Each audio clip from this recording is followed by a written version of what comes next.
So, pag-uusapan natin ay tungkol sa trends of ICT. Ang topic ay email cloud computing. Ano nga ba ang email cloud computing?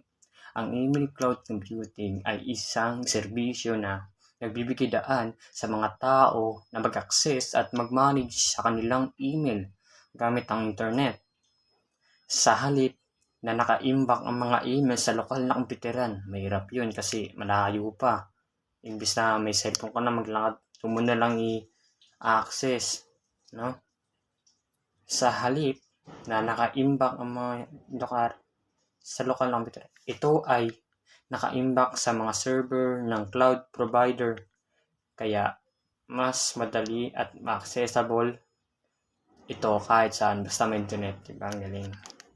Ano naman kaya yung before and after ng email cloud compute? Ang before sa email cloud computing ay, halimbawa, dati ang mga tao ay may sariling email client sa kanilang computer. Tulad ng Outlook, kailangan nilang mag-download ng mga email at maaaring mawalan ng access kung walang kopya o kung nasirang computer. Mahirap yun. Kasi doon din mga nakasave yung mga file. Diba? Mahirap.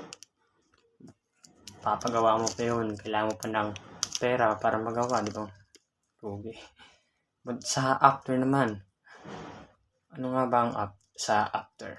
Diba? Ngayon, gamit ng serbisyo tulad ng Gmail o Outlook.com, ang mga tao ay makaka-access ng kanilang email mula sa anumang device na hindi nila kailangan alalahanin ng pagsisave ng mga email dahil nakaimbak ito sa cloud. Yun lang.